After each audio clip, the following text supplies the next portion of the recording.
नमस्कार विद्यार्थी मित्रों। चित्र देखकर आप समझ ही गए होंगे कि आज हम हम आज क्या पढ़ने वाले हैं। हिंदी में आज हम मेरी गैया काव्य का अध्ययन करेंगे। ये जो काव्य है वो एक बच्चे ने अपने विचार जो है वो यहाँ पर रखे हैं। इस तरह से हमें इस काव्य दी गई है। कोई एक बच्चा है जो अपना विचार है, उसने जो देखा है, उसने जो भी सुना है, वो अपने विचार यहाँ पर लिख रहा है। ऐसा ये काव्य में दिखाया गया है। तो सबसे पहले है, उजली उजली सीधी सादी खड़ी जुगाली करती है, घर में सानी खाकर बाहर हरी घास भी चरती है, नहीं मारती कभी किसी को, खुद औरों से डरती है, जहाँ न आते विकट जानवर, बस यह वही विचरती है, मेरी गैया। उजली उजली यानी कि गाय का जो रंग होता है वो उजला यानी कि श्वेत गोरा होता है। और सीधी सादी गाय एक जो है वो हमेशा सीधी सादी होती है। खड़ी जुगाली करती है यानी कि वो खड़े खड़े जो उसने चारा खाया है, घास खाया है, उसे खड़े खड़े मुंह में चबाती है, उसे कहते हैं जुगाली करना। घर में सानी खाकर बाहर हरी घास भी चरती है यानी कि घर में वो जो भूसा होता है, जो अनाज के दाने के ऊपर जो छाल होते है उसे निकाल कर बनाया जाता है, वो घर में खाती है, फिर भी बाहर जाकर हरी घास चरती है। वो कभी किसी को नहीं मारती यानी कि गाय का जो स्वभाव होता है वो शांत होता है, प्रेमळ होता है। अगर आप गाय के सिर पर जाकर अपना हाथ फेरेंगे तभी वो वैसे ही खड़ी रहती है। वो कभी किसी को नहीं मारती है, पर वो औरों से यानी कि अन्य लोगों से डर जाती है। वो गाय वहाँ घास चरने जाती है जहाँ पर भयंकर विकट यानी कि भयंकर जानवर नहीं आते। गाय वहाँ पर विचरती है यानी कि घास खाने के लिए जाती है। भूसा चूनी चोकर जो भी मिल जाता वह खाती है, दाल भात रोटी भी थोड़ा माता जी से पाती है, बदले में यह हम लोगों को मीठा दूध पिलाती है, मैया जब दूहने लगती है कभी न पैर चलाती है, मेरी गैया। भूसा चूनी चोकर यानी कि अभी मैंने आपको बताया कि अनाज के दाने के ऊपर जो भी छाल होती है यानी कि जैसे कि हमने शिंग कपासिया जो हम कपास में से निकालते हैं, उसके अंदर से जब तेल निकाला जाता है, उसके बाद उसमें जो रह जाता है उसे हम भूसा भी कह सकते हैं। ऐसे अलग अलग अनाज के भूसे होते हैं जो पशुओं को आहार में दिए जाते हैं। यहाँ पर उसकी बात की गई है। वह खाती है, कभी हमारे घर में रोटी बच जाए, दाल भात बच जाए तो हम उसे भी गाय को दे तो गाय वह भी खाती है। हम इसे सारी चीज़ें जो है वो खिलाते हैं, उसके बदले में गाय हमें मीठा दूध देती है। गाय का जो दूध है वो सबसे पौष्टिक माना जाता है। यहाँ पर जो बात की गई है वो गाय की बात की गई। हम कक्षा 4 में पढ़ कर आए कि गाय और काऊ में बहुत अंतर होता है। गाय का दूध जो है वो पीला होता है, पौष्टिक होता है, और काऊ में भी फ़र्क होता है। तो यहाँ पर गाय की बात की गई है। जब गाय दूधने लगती है यानी कि हम उसे उस गाय का दूध निकालते हैं तब वो कभी अपना पैर नहीं चलाती यानी कि उसका पैर नहीं मारती है। ऐसी है मेरी गैया। शिंग पकड़कर कभी कभी मैं उससे खेला करता हूँ, कभी झूलता हूँ गर्दन में, कभी पूँछ को धरता हूँ। ये लड़का जो गाय के साथ करता है यानी कि मस्ती करता है, खेलता है, उसके बारे में उसने कहा है कि सींग पकड़कर, जो गाय के दो सींग होता है उसे पकड़कर कभी कभी वो खेलता है तो कभी उसकी गर्दन पकड़कर झूलता है।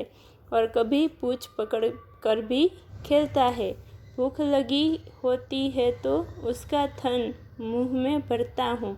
टुकुर टुकुर वह देखा करती, मैं न तनिक भी डरता हूँ। मेरी गैया मेरी गैया। यानी कि उस बच्चे को जब भूख लगती है तब वो गाय का जो आंचल है, जिसे हम गुजराती में थन यानी कि गुजराती में हम कहते हैं आंचल, उसे मुंह में लेकर वो गाय का दूध पीता है।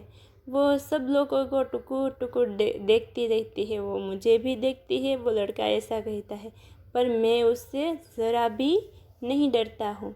ऐसी है मेरी गैया। इसका बछड़ा बढ़ जाता है तब वह बैल कहता है, खेत जोड़ता है, मेहनत से हमको अन्न खिलाता है। बोझ भरी गाड़ी को खींचे, आलस नहीं दिखाता है।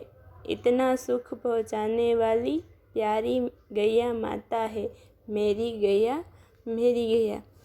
जब गाय का जो बच्चा होता है बछड़ा, वो बड़ा हो जाता है तब वो बैल बन जाता है। और बैल जो है वो खेती के काम में आता है। वो मेहनत से हल चलाता है और इस वजह से हमें अन्न मिलता है। वो बोझ भरी यानी कि भारी भारी जो बैलगाड़ियाँ है वो खींचता है, फिर भी वो कभी आलस यानी कि वो थकता नहीं है, हमेशा वो काम करता रहता है, उसे कभी आलस नहीं आती है। इतना जो सुख देने वाली है, सुख पहुंचाने वाली यानी कि सुख देने वाली जो है वो है हमारी गौ माता। उसके बाद यहाँ पर कहा है कि हिंदू धर्मशास्त्र ने गौ की महिमा बड़ी बताई है। वेदों ने, ऋषियों ने, मुनियों ने गुणगाथा गाई है।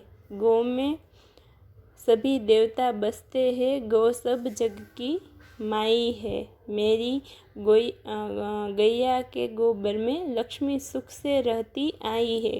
मेरी गैया मेरी गैया। यानी कि हमारा जो हिंदू धर्मशास्त्र है उसमें गौ माता की बड़ी महिमा गाई है। हम गौ को माता मानते हैं और उसकी पूजा अर्चना करते हैं। हम मानते हैं कि गौ माता जो है उसमें 33 करोड़ देवता का वास है और उसका जो गोबर है उसमें लक्ष्मी माता का वास होता है, जिसका हम कोई भी शुभ प्रसंग पर अपने घर में लिपण करते हैं, हम उसे भी पवित्र मानते हैं। वेदों ने, ऋषियों ने, मुनियों ने भी गाय की बड़ी महिमा बताई है। तो ऐसी है मेरी गैया मेरी गैया। मरने पर जिसके चमड़े का जूता सबको सुख देता, जिसका गोबर मूत्र खाद बन खेत अन्न से भर देता, जिसकी सेवा से ही मानव बन सकता सच्चा नेता, उसकी रक्षा करने पर कर कृपा ईश अपना लेता। मेरी गैया मेरी गैया। यानी कि गौ माता की जब मृत्यु होती है तब उसके चमड़े में से हमारे पहनने के लिए जूते बनते हैं और वो जूते हमारे पैरों के लिए उत्तम होते हैं, श्रेष्ठ होते हैं। पर हमें गौ माता को कभी मारना नहीं चाहिए।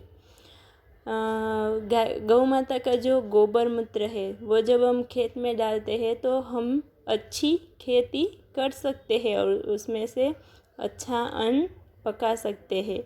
और गौ माता की सेवा जो भी करे, यहाँ पर कहा है कि जिसकी सेवा से ही मानव बन सकता है सच्चा नेता। यानी कि गौ माता की सेवा करने से, उसका पालन पोषण करने से हम सच्चे नेता बन सकते हैं। उसकी रक्षा करने पर यानी कि गौ माता की रक्षा करने पर भगवान हमें अपना लेता है। हम जब गौ माता की सेवा करते हैं तो ये कार्य भगवान को भी बहुत प्रिय है। भगवान कृष्ण है, वो भी गैया चराते हैं। भगवान कृष्ण को भी गैया बहुत ही पसंद थी, इसलिए यहाँ पर कहा है कि उसकी रक्षा करने पर भगवान की कृपा भी हमारे पर बनी रहती है। तो इस काव्य में जो कहा है उसका अर्थ है कि हमें हमेशा गौ माता की रक्षा करनी चाहिए और हमेशा गौ माता जो है वो हमें पौष्टिक दूध, उसका गौमूत्र देती है। इस वजह से हमें गौ माता की रक्षा करनी चाहिए। अस्तु।